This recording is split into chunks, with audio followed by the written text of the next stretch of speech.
Hello students, welcome to social science class. So today we'll start with chapter first of geography. The name of this chapter is the Earth in the solar system. This is very interesting chapter and we'll discuss this chapter in almost 2 to 3 parts. बहुत ही अच्छा chapter है ये. You have seen the sky during night and you have observed that there are many stars, a lot of stars in the sky. बहुत सारे stars आपने देखे होंगे sky में. जब भी क्लियर स्काई होती है, क्लाउड्स नहीं होते हैं, तब आपने कई सारे स्टार्स देखे होंगे. And they twinkle all the night. आपने एक पोएम भी पढ़ी होगी, ट्विंकल ट्विंकल लिटिल स्टार,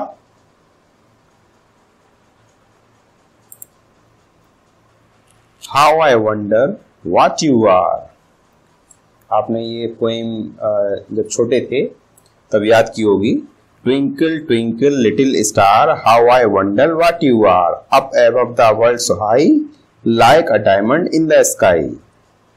सो ये वही स्टार्स हैं जो रात में ट्विंकल करते हैं, ट्विंकल ट्विंकल करते हैं. इनफैक्ट ये स्टार्स हमसे बहुत ही दूर लोकेटेड हैं. And these stars are very big, बहुत ही ज्यादा बड़े हैं. But they are very far located from us, बहुत ही ज्यादा दूर होते हैं. आपने देखा होगा कि जब भी कोई चीज दूर होती है तब वो हमें छोटी महसूस होती है, तब वो हमें देखने में छोटी लगती है. और जब कोई चीज हमारे पास होती है तब वो देखने में बड़ी महसूस होती है. यानी कि वही चीज अगर हमारे पास है वो हमें नॉर्मल साइज की लगेगी, और जैसे जैसे वो दूर होती जाएगी वही चीज हमें छोटी लगती जाएगी. इस तरीके से आप एक एग्जांपल ले सकते हैं. You have seen an aeroplane. आपने एरोप्लेन देखा होगा, और आपने पास से देखा है एरोप्लेन तो ये काफी बड़ा होता है.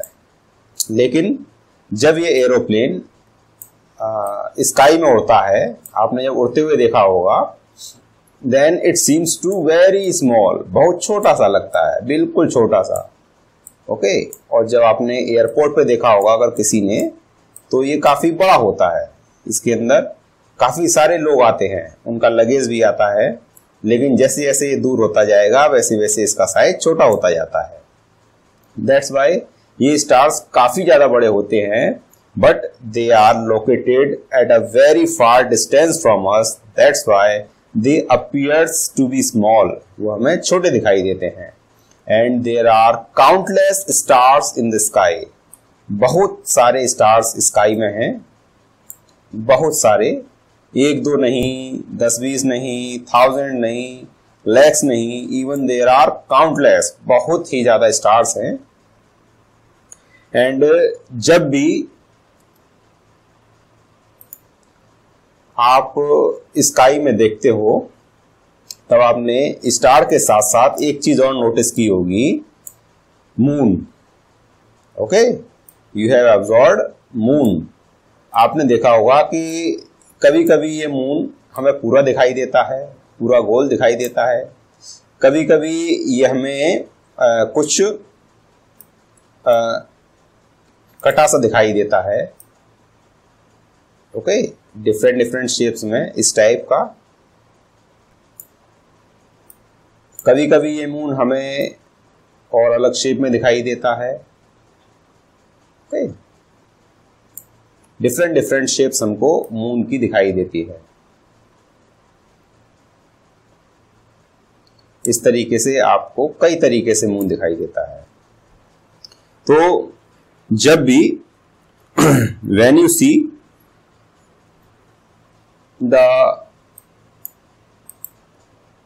दिस टाइप ऑफ मून, यानी कि जब भी आपको पूरा मून दिखाई देता है, फुल मून दिखाई देता है, it is called full moon. Okay. Full moon को हिंदी में पूर्णिमा भी कहते हैं. It is also called Purnima in Hindi. Okay, and full moon it appears only once in a month. एक महीने में एक ही बार फुल मून दिखाई देता है. This is also called in Hindi Purnima. Okay, और इसके करीब 14 और 15 डेज के पश्चात आपने देखा होगा कि ये दिखाई ही नहीं देता है. ओके, मून स्काई में दिखाई ही नहीं देता है. Then it is called new moon. It is called new moon. New moon या हिंदी में इसको कहते हैं अमावस्या. हिंदी में इसको अमावस्या कहते हैं जब ये मून दिखाई ही नहीं देता है.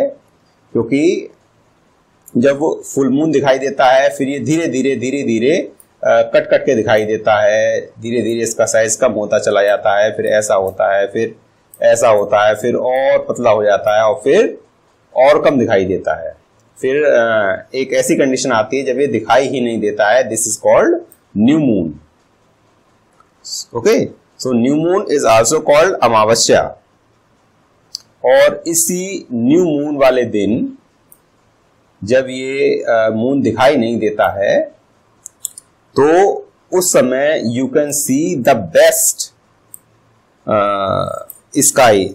आप स्काई को बेस्ट तरीके से देख सकते हैं क्योंकि all the stars you can see very clearly. अगर क्लाउड्स नहीं है, अगर बादल नहीं है, then you can see stars very clearly at the new moon.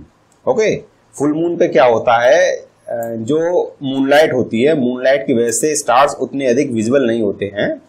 लेकिन न्यू मून के टाइम पे जब मून ही नहीं होता है तब स्टार्स वेरी क्लियरली विजिबल होते हैं. Okay, so this is full moon and new moon we have discussed.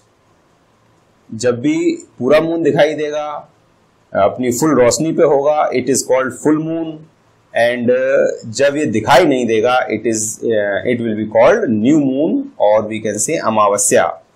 यानी एक तरीके से वो रात अंधेरी होती है, रात में अंधेरा होता है काफी. और जब ये पूर्णिमा होती है यानी फुल मून होता है तो उस रात में काफी उजाला होता है.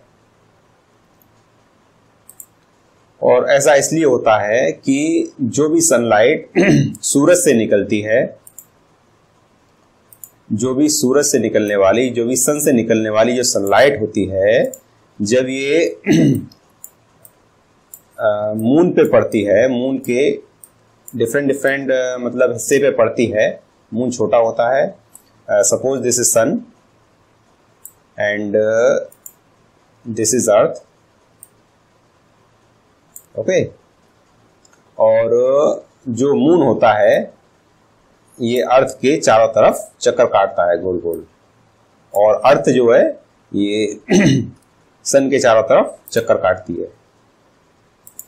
तो जब अर्थ की जो शैडो होती है, शैडो से होते हुए जिस तरीके से जो सनलाइट होती है इस मून पे पड़ती है, इसके डिफरेंट पार्ट्स पे पड़ती है, and with the shadow of earth, तो डिफरेंट शेप्स बनती हैं मून की due to the shadow of earth. Okay, then we see different forms of moon. This rotates around the earth. Okay, and this earth ultimately revolve around the sun. इसके चारों तरफ चक्कर काटती है सन के. Okay, this like this. So we see that moon revolves around the earth, earth revolves around the sun. And अगर ये कहा जाए कि सन किसके चारों तरफ चक्कर काटता है, then sun revolves around the galaxy. ये जो हमारी गैलेक्सी है जिसमें पूरा हमारा सोलर सिस्टम लोकेटेड है, उसके चारों तरफ सन चक्कर काटता है. ओके, सन भी रिवॉल्व करता है around the galaxy.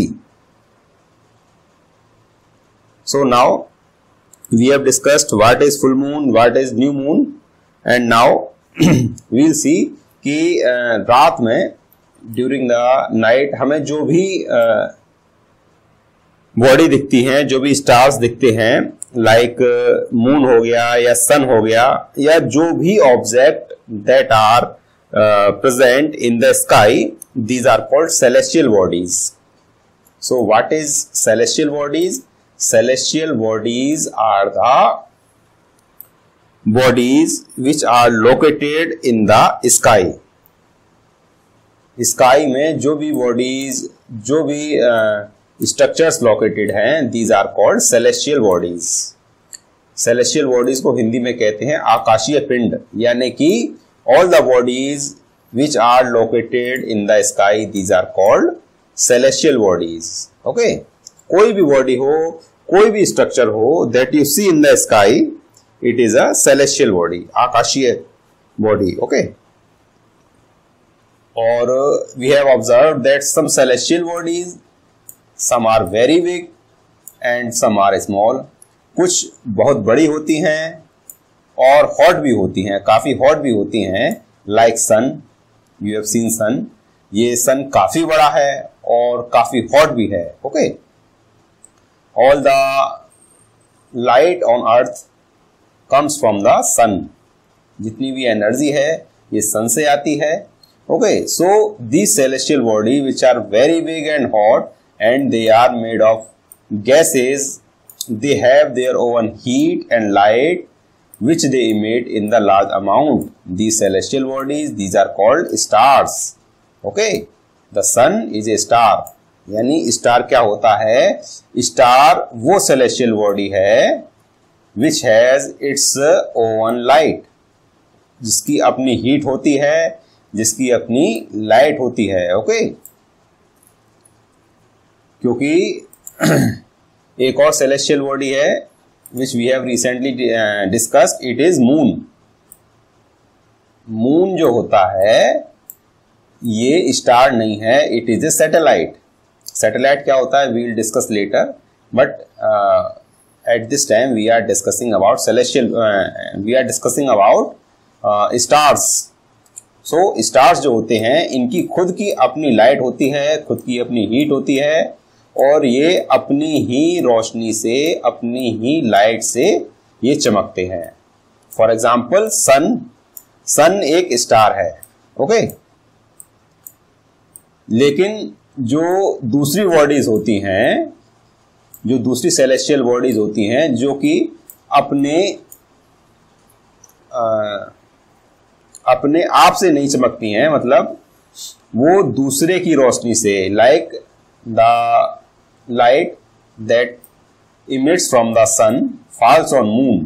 मून पे फॉल होती है तब ये चमकता है, तब हमें मून रात में चमकता हुआ दिखाई देता है. Due to the sunlight of sun की लाइट से ही मून हमें चमकता हुआ दिखाई देता है. ओके, और वो भी रात में. दिन में हमें मून क्यों नहीं दिखाई देता है चमकता? Because in the day time जो सनलाइट होती है ये काफी ज्यादा तेज होती है, इस वजह से हमें मून और दूसरे स्टार्स रात में चमकते हुए दिखाई नहीं देते हैं. So this is the reason. You can do an example कि हमें मून और स्टार्स रात में ही दिखाई देते हैं, दिन में क्यों नहीं दिखाई देते हैं? ड्यू टू द सनलाइट, क्योंकि सनलाइट काफी तेज होती है, इस वजह से हमें ये दिन में नहीं दिखाई देते हैं. अगर आप एक कैंडल दिन के टाइम पे एक कैंडल अगर आप जलाएंगे तो आपको ये जलती हुई कैंडल ठीक से दिखाई नहीं देगी. इसकी जो लॉ है ये ठीक से नहीं दिखाई देगी. ओके, लेकिन यही अगर आप रात में जलाएंगे तो आप इसको बड़ी आसानी से देख सकते हैं. दिन में अगर इसको आप नून के टाइम पे, दोपहर के टाइम पे अगर जलाकर रख देंगे बाहर, तो आपको इसकी जो लौ है ये जलती हुई बहुत ही मुश्किल से दिखाई देगी, और आप कुछ दूर से देखेंगे तो आपको ये बिल्कुल जलती हुई दिखाई नहीं देगी. क्यों? क्योंकि दिन के समय में रोशनी काफी ज्यादा होती है और कैंडल कैंडल लाइट होती है इसकी रोशनी काफी कम होती है, इसी वजह से हमें ये कैंडल लाइट दिन में नहीं दिखाई देती है। इसी तरीके से ये मून और दूसरे स्टार्स ये हमें रात में ही दिखाई देते हैं, दिन में दिखाई नहीं देते हैं। ओके, सो ये क्लियर हो गया कि मून और स्टार्स रात में ही क्यों ज्यादा अच्छे दिखाई देते हैं, because of absence of sunlight. Okay, now one thing here to mention is that कि जो दूसरे स्टार्स होते हैं इनमें तो रोशनी बहुत तेज होती है, स्टार्स में रोशनी बहुत होती है जैसे कि सन में है, तो फिर ये हमें क्यों नहीं दिखाई देते हैं दिन में? Because they are located very very far from us, हमसे बहुत ही ज्यादा दूर हैं, उनकी डिस्टेंस बहुत बहुत बहुत ज्यादा दूर है, very very very far from us. That's Y उनसे जो लाइट निकलती है वो हम तक काफी कम पहुंच पाती है। That's why they are only visible in the night, they are not visible during the day time. And during the night you have observed that different stars they form a definite pattern। आपने अगर रात में ध्यान से देखा हो तो different stars होते हैं, they form a definite pattern. Okay, तो ये जो डेफिनिट पैटर्न होता है स्टार्स का, this is called constellation. So what is constellation? Constellation is the group of stars। constellation stars का एक ग्रुप होता है which forms a pattern, it is called constellation। constellation को हिंदी में क्या कहते हैं? हिंदी में इसलिए बता रहे हैं कि कभी कभार आपको ये वर्ड सुनने में मिल जाते हैं। constellation हिंदी में कहते हैं नक्षत्र। आपने नक्षत्र कई बार सुना होगा, नक्षत्र। So constellation in Hindi it is nakshatra। So there are many types of constellations in the sky। बहुत सारे constellations हैं और उनके stars का एक definite pattern होता है। ओके, अगर एग्जाम्पल की बात करें so Ursa Major is a constellation। Ursa Major को बिग बियर भी कहा जाता है और ये एक कॉन्स्टलेशन है। कॉन्स्टलेशन में एक बात हमेशा ध्यान रखनी है कि स्टार्स का एक डेफिनिट पैटर्न होता है। ओके, जिस तरीके से पैटर्न एक बिल्कुल डेफिनिट मैनर में फिक्स होता है इनका, and these are group of stars. And you have listened about Saptarishi Mandal. आपने सप्तऋषि मंडल के बारे में भी सुना होगा। सो दिस इज सप्तऋषि मंडल। सप्तऋषि मंडल में 7 स्टार्स होते हैं। You can see 7 stars here. You can see I erase this. Yes, 1 2 3 4 5 6 7 यानी Saptarishi. Saptarishi Mandal is also a constellation and it is part of Ursa Major, जो अभी हमने डिस्कस किया था। उर्सा मेजर कॉन्स्टलेशन का एक पार्ट है ये सप्तऋषि मंडल। ये सप्तऋषि, सप्त मीन्स 7 और ऋषि मीन्स होते हैं सेजेस, यानी कि 7 ऋषियों के नाम पे इनके नाम रखे गए हैं। This is called Saptarishi Mandal and it is part of Ursa Major which is also called big bear. Big bear constellation भी कहा जाता है। ओके, नाउ आपको जो कॉन्स्टलेशन है इसकी डिफरेंट डायग्राम्स दिखाते हैं कि इसके डिफरेंट डायग्राम्स कैसे कैसे हो सकते हैं। So first we raise this. अब आपको डिफरेंट एग्जांपल्स दिखाते हैं। You can see these constellation. आपने कॉन्स्टलेशन का नाम सुना है। Now we see different constellations. Yes. Here you can see this is Aries. आपने different राशियां सुनी होंगी।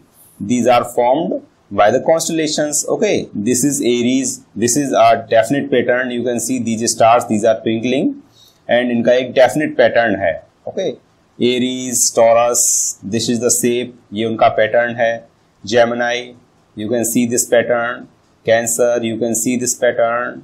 This is Leo. Okay, different different shapes हैं और आपने इन सभी का नाम सुना होगा। सभी की राशियों के बारे में आपने कभी ना कभी किसी ना किसी के मुंह से जरूर सुना होगा।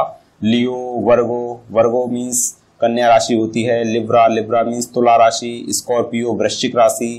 Okay, so these are different different constellations. इनकी एक डेफिनेट शेप होती है और जो ज्योतिष विज्ञान होती है वो इन्हीं के आधार पर डिफरेंट प्रेडिक्शंस करती है। ओके, इनकी पोजीशन को देख के डिफरेंट डिफरेंट प्रेडिक्शंस करती है। So these are different constellations. इनकी एक डेफिनेट पैटर्न होती है and here we can see another constellation. Here you can see ये different different, you can see different different ये कॉन्स्टलेशंस हैं। इनकी एक डेफिनेट पैटर्न होता है। पैटर्न एक डेफिनेट रहेगा, पैटर्न नहीं चेंज होगा। लोकेशन भले ही चेंज हो जाए but pattern is definite. Okay, so these are constellations. You can see different types of pattern. So these are constellations.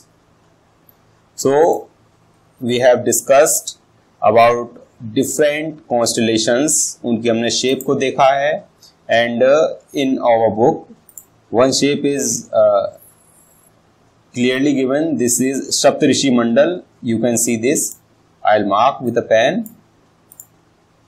You can see this. This is definite pattern. Okay. This is definite patterns. Okay. So this is Saptarishi Mandal. It is a part of Ursa Major. Ursa Major का एक part होता है। Ursa Major को Big Bear भी कहा जाता है। We have discussed. And on the next turn, we'll do this chapter in almost three or four parts.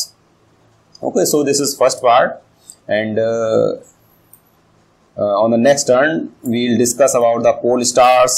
Okay, उसके बाद planets क्या होते हैं उनको डिस्कस कराएंगे। Then we study solar system, बहुत ही इंटरेस्टिंग चैप्टर है।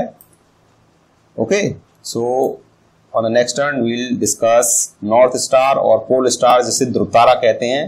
ध्रुव तारा के बारे में हम डिस्कस करेंगे कि इसकी लोकेशन क्या है, किस तरीके से इसको फाइंड करते हैं। So for today it is enough. Thanks for watching video.